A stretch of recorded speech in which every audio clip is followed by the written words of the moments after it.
welcome back to my channel. This is Wishblend reporting in. This is part 8 of the fan-based project Evolution and EDRPG Addition. Enjoy. Okay, so Cybernetic Upgrades. Cybernetic weapons we're starting with. The general weapon slots gives the player a way to upgrade the cybernetic weapons other than using the pre-made versions.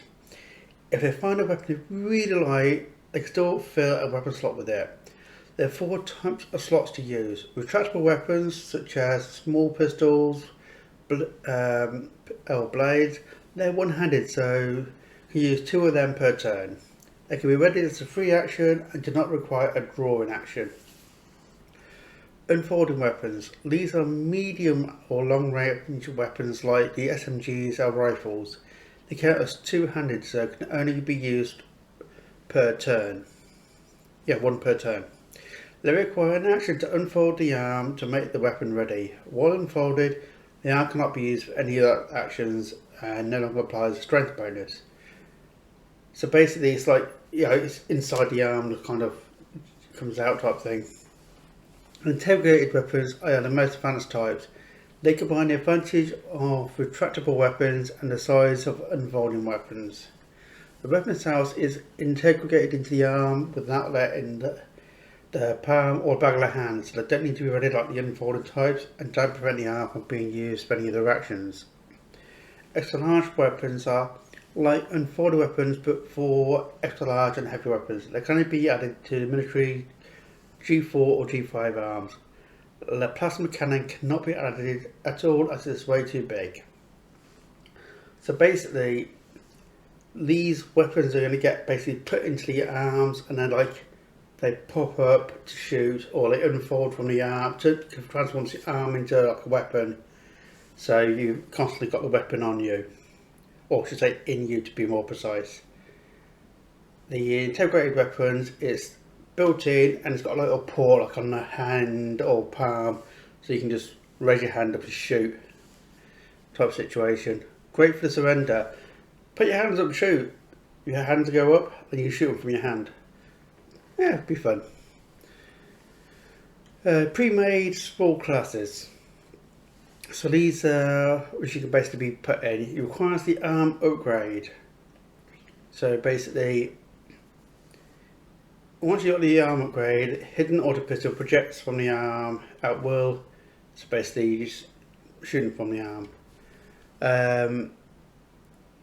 These are all retractable ones, basically means they're retracted inside the arm, so you've got a normal look, it's an arm, and then it basically arm splits and the weapon comes out. So that's the auto pistol, heavy pistols and retractable sword. The pre-made long weapons will be like the rifle, shotgun, lasers, beamers and grenade launchers. As you have to see the stats individually to get this, to see what's what, but basically that's what they are.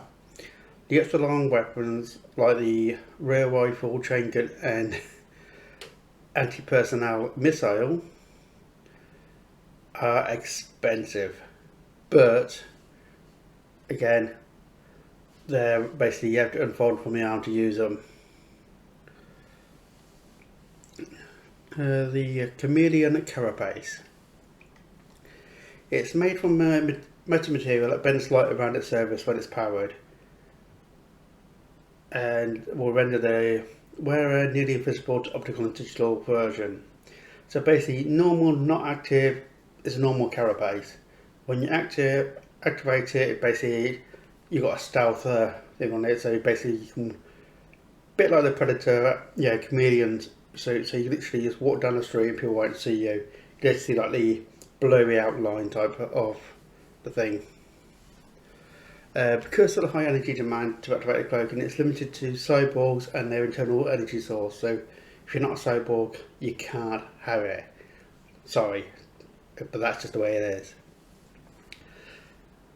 is.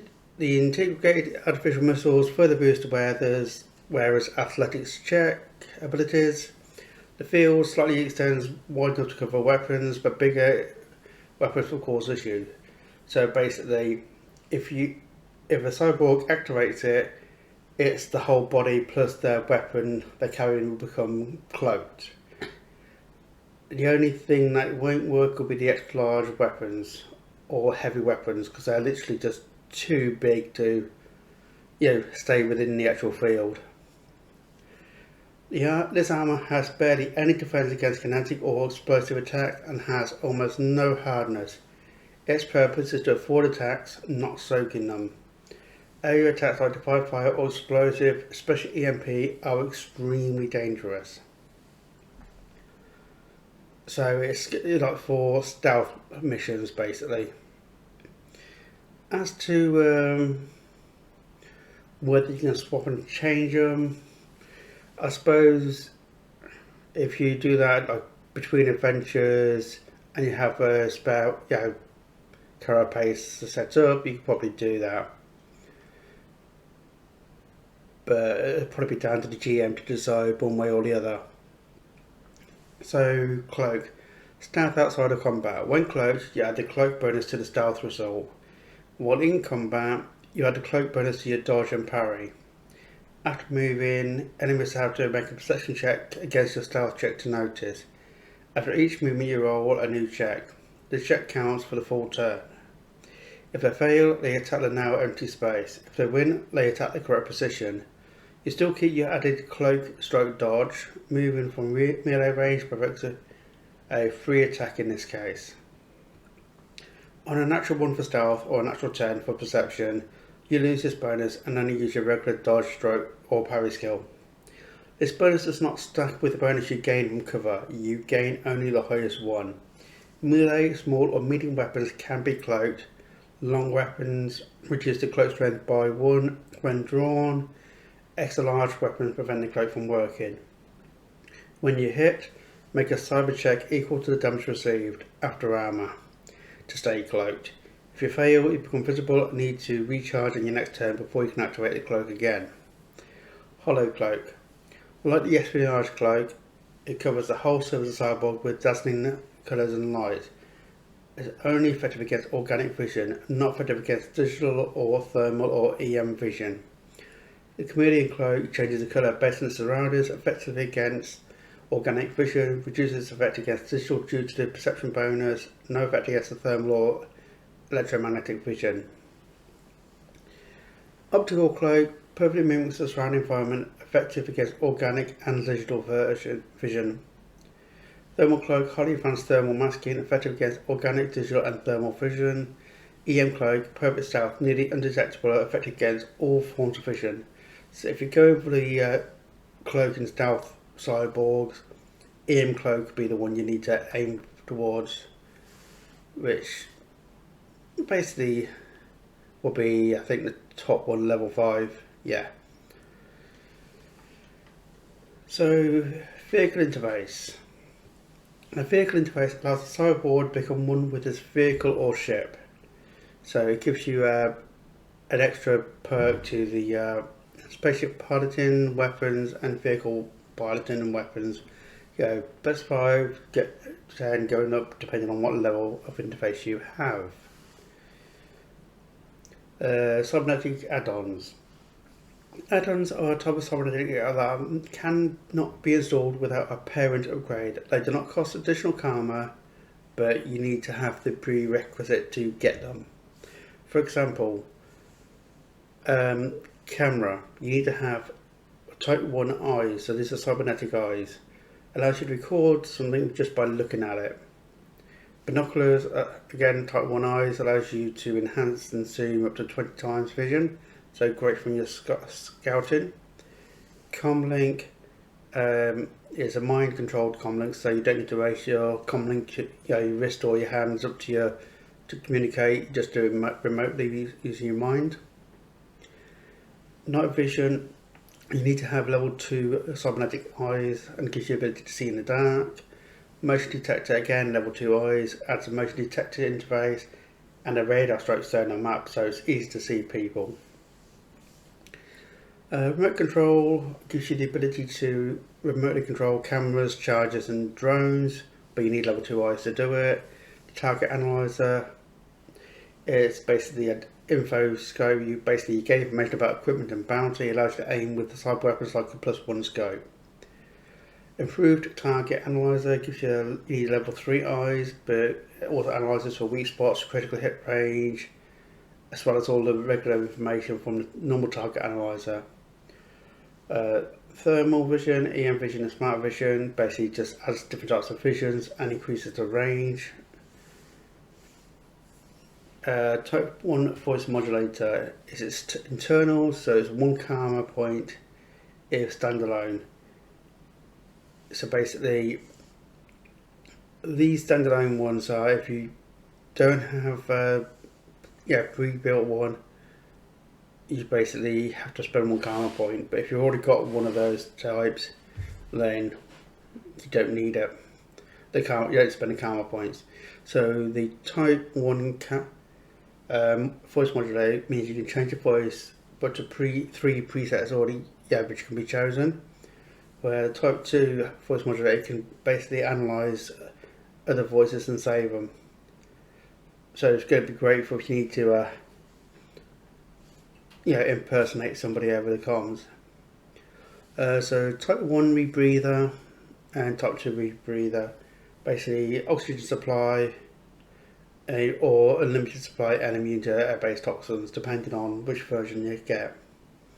Stim injector basically injects stim when you basically gets down to 0. So basically it's like a lifeline. You get down to 0 life, inject this injector into your heart, and you basically come back to life. So we've got some shock absorbers on the cybernetic legs, reduces the fall distance and damage. Then you've got the shield generator for your carapace, basically gives you a shield and that. But going into the description so you understand better. Some of the add-ons, standalone add-ons. Some of the add-on cybernetics can be used as a standalone cybernetic. These are then treated like a replacement organ. So if you already replaced that part of your body, then you won't spend the karma points, but if you haven't, then you do. Heads-up display and upgrade for cybernetic eyes, which allows them to project a heads-up display with a myriad of apps and other functions. Everything a comlink can do, you can add to the HUD. The basic grade is just that, a comlink interface. The higher grades add different vision modifiers and even integrate with cybernetic weapons. The target analyzer reveals information about the target, name, age, rank, caliber weapons, armor and bounty are all information that can be easily revealed. For genetic enemies, it should suffice to reveal bounty and equipment. With a smart vision installed, it can also reveal hidden and discrete weapons and armor. The cybernetic weapons also get a +1 scope modifier. The improved target analyzer is a military variant and also reveals weak spots and a positive +1 critical range against their target, but only one can be selected at a time. Voice modulator, you can change your voice, say the different thermal, EM smart visions basically explain what you can't see. Shock absorbers basically absorbs the fall from doing height, so you can jump off from a high distance and not take any damage if you've upgraded it enough, say like to level 3. The voice modulator allows you to analyse a voice after 7 minutes of hearing it to get everything right. So moving on to non-cybernetic things. So we're on to clothing and armour.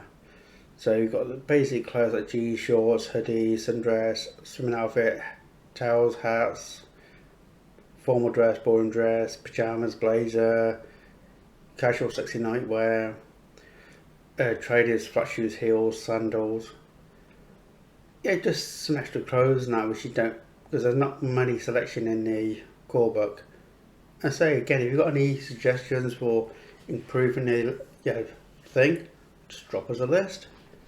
drop it in the comments down below.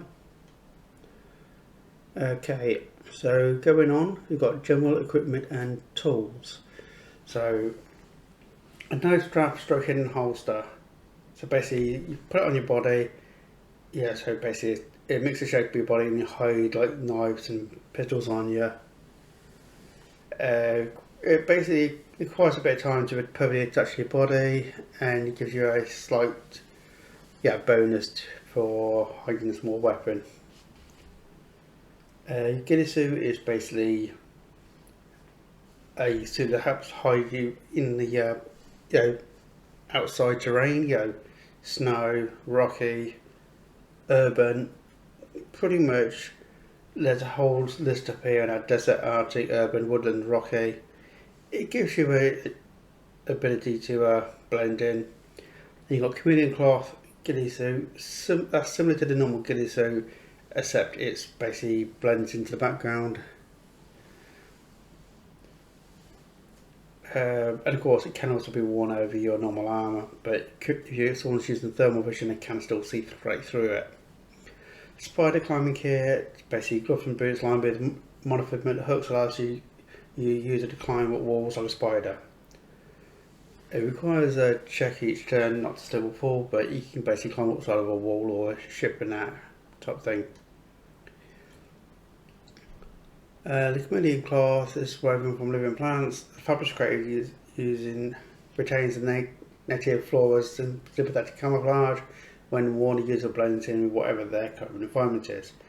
Although it's considered for military applications, the lower fadability of the fabric and the slow speed of the camouflage that led to be deemed inferior to technology camouflages. So that's basically how it came about.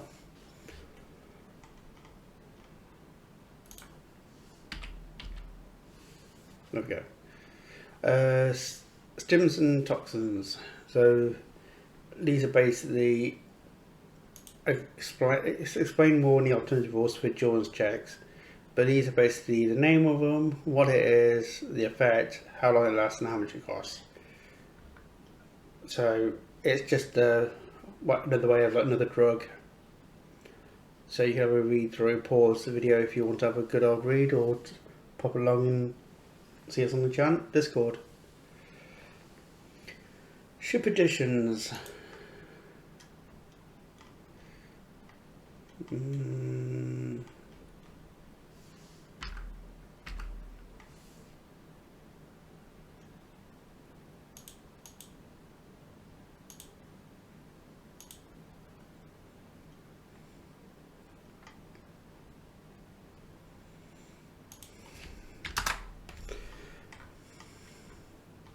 Yeah, that's the way it's working. Okay, so we've got the Alliance Challenger.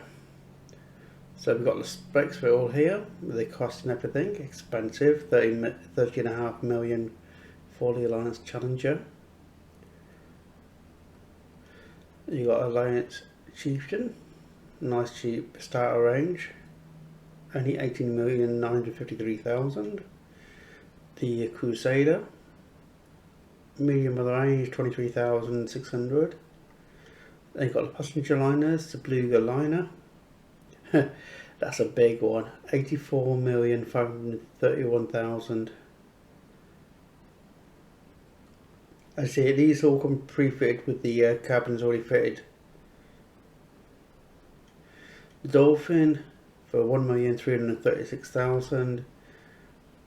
So yes, these are the passenger ships, and before you say, but there's no passenger breakdown missions or between adventure roles. They're coming. I haven't got to them yet. Please wait. Anyway, on to the Crate Mark II.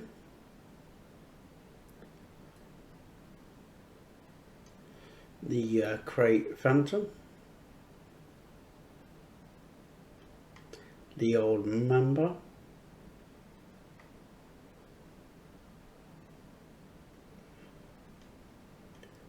The Orca, the last of the passenger liners. The Laken Type 10 Defender. Beefy ship, A lot of firepower. Along with the price, 124,875,000. But for a cargo run with a gun to defend itself, it's not bad. Right, so there's pre-built ships and opponent ships. Basically what this is one of the team is basically working on a custom shipbuilding mechanic. So you can basically take the components of the ship and build your own never before seen ship to use in the game. Now, how it's going to work, I'm not 100% sure because it's still work in progress and they're still working on the actual individual basic layout. But as soon as we get it, we'll be adding it in here. So refit in the small internal slots. Basically, due to the increased number of new commanders with low piloting experience, all of the big ship manufacturers decided to refit up to 2 size 1 internal slots to use for assisting technologies, preventing death of civilians and damage to vital structures. So this comes back to when Frontier decided in the main game to basically split a level 2 slot into 2 level 1 slots, so they could put in additional supercruiser, Sears, advanced docking computer and stuff like that. So these are the additional slots which drop down.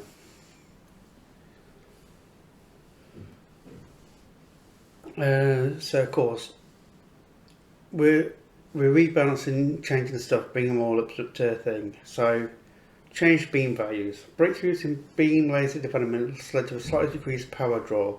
So if you've got any of these weapons on your ships, just adjust the power draw value down correspondingly. Got the old value on description on the left, old value in the middle, and the new power value on the right. That gives a bit more bang for your buck. You might be able to afford a slightly more powerful weapon. Rebalanced shields and lookup tables. Well, I'm going to drop into that because it's a different document. This is Lazarus's baby, so to speak. He did all of this work. So EDRPG uses modified values for ships that are mostly based on least dangerous values. So agility is elite dangerousness maneuverability. Speed is elite dangerousness boost speed minus 200 divided by 20. Hull is elite dangerousness armor times X, where X is based on the ship size, 0.5 for small, 0.75 for medium, and 1.0 for large, with a few exceptions. Now the elite dangerous formula for shield strength is base shield strength times ship hull mass minus shield optimal mass, or something like that. Not really fun to calculate. That means, for example, a 3A shield is different on each ship.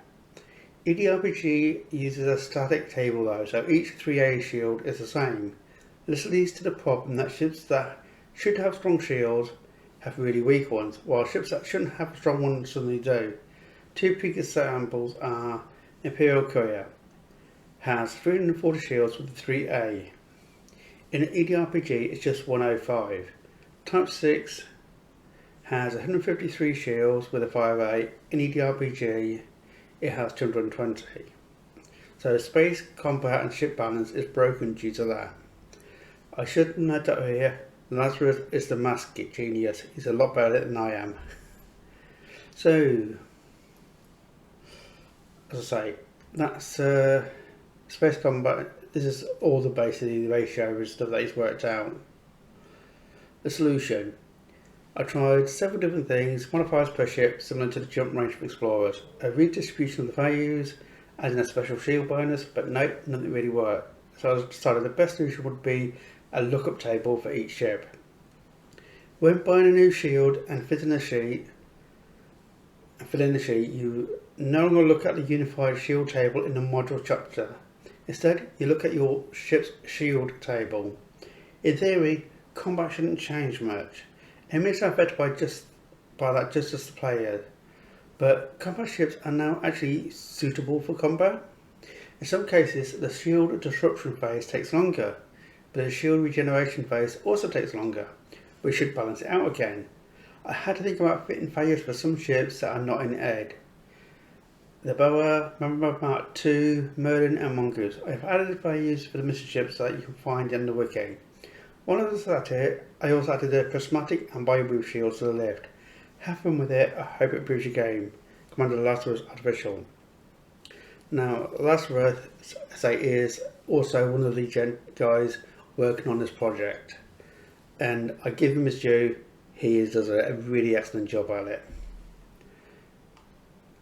So scroll through them so you get a look of what they are, the values, in case you've got those particular ships and you want to adjust them for your own particular gameplay.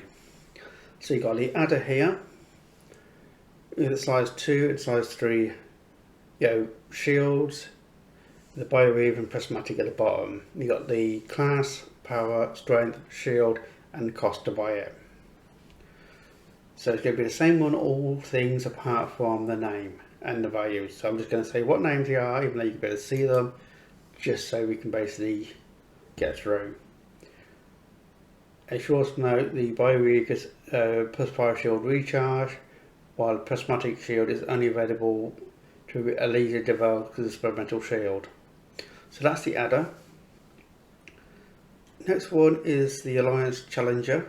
So you've got 4 levels, 3, 4 and 5. So you have 3, 4, 5 shield size. Then we go the Alliance Chieftain. Got 4 different sizes we can have. So size 3, 4, 5 and 6.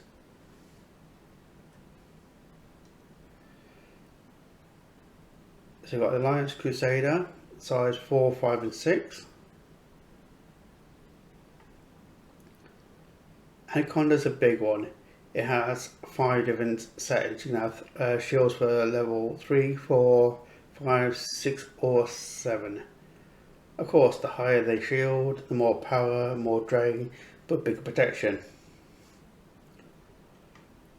The Asp Explorer has 4 slots. So level 3, 4, 5 or 6. The Asp Scout, slightly smaller, so that only has 3, 4 or 5 sizes. Boa Mark II, that's the big ship. You can have a single bay inside. It comes in a Super Trader supplement. That's a level size of 7 or 8. Let me just look at the prismatic shield for size 8 shield, 243,879,000. But I bet it'd be worth it though. Okay, so Cobra Mark III has got the 2 sizes, 3 or 4. Cobra Mark IV, again, size 3 or 4. Diamondback Explorer, size 3 or 4. Diamondback Scout, just level 3. Eagle Mark II can only have size 2 or 3. The Federal Assault Ship, so you can have sizes 4 or 5. Another big one, Federal Corvette, can have sizes 5, 6 or 7. The Federal Dropship can have size 4, 5 or 6. Federal Gunship, again you can have size 4, 5 or 6. They're roughly the same size if I remember right. Ferdinand, very high effective combat ship, can have size 3, 4 or 5. Basic Hauler can only have levels 2 or 3. Imperial Clipper, nice ship, can have up to 5 different levels, so you've got 3, 4, 5, 6 or 7. Imperial Courier, so you can only have 2 levels, 2 or 3. The Courtier can only have 3 shield types, so 6, 7 or 8. My personal favourite ship that is, but I'm biased. I just love the way it looks and flies. Okay, Imperial Eagle, going to have levels 2 or 3. So you see that. Imperial Explorer, again, is from the Exploration supplement, I believe. It can have 3 sets, like 6, 7 or 8. That's a really monster ship. It's basically used for colonising and stuff. Killback can have 3 levels, so you can have level 3, 4 or 5 shields. The Crate Lightspeeder can only have a level 2 because it's more of like a fighter than anything. The Crate Mount 2 has 4 different levels. You can have 3, 4, 5 or 6 size. The Crate Phantom again, 4 levels, so 3, 4, 5 or 6. The Mamba, so you've got 4 levels of shields, so you can have 3, 4, 5 or 6. Mamba Mark 2 can only have 2, so that's 2 and 3. Merlin, you can have 2 levels, so you can have a shield for level 2 or level 3. Mongoose can only have level 4 shields. Python, good medium round ship, great cargo space and also great firepower.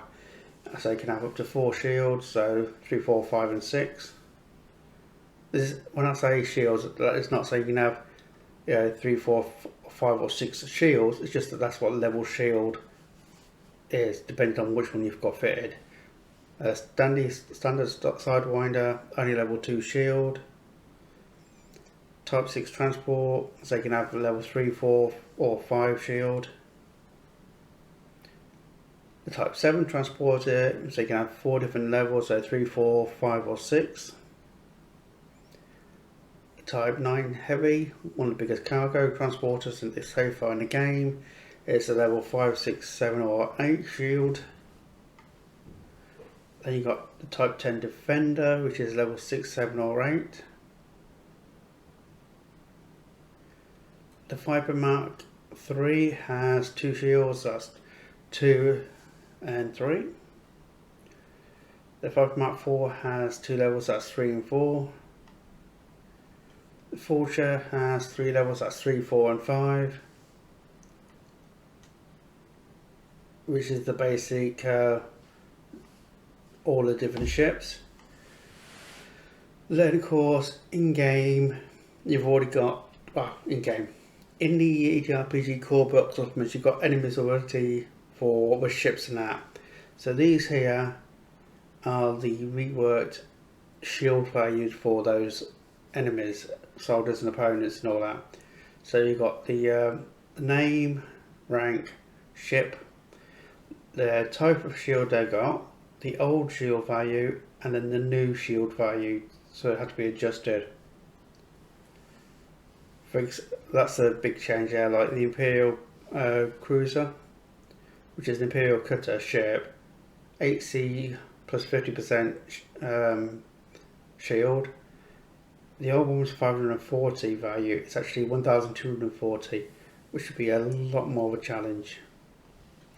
So yeah, so this one here was soldiers and mercenary opponents. This one is the criminal opponents. Then you got the police and security opponents, followed by the assassin opponents. Then you got trader opponents, if you're basically doing the trading side of things. And that brings us to the end of the shield rebalancing. So yeah, rather than put all that into here now and lag the document even more, we're keeping that off to one side to be inserted later once to get a more closer to finish point. The stats are all done, they just need contracting, so it's not all on one page per ship, but again we might just do that. It depends on the situation. That brings us to the end of part 8. I hope you're enjoying what you've seen so far. especially the ship shield rebalancing.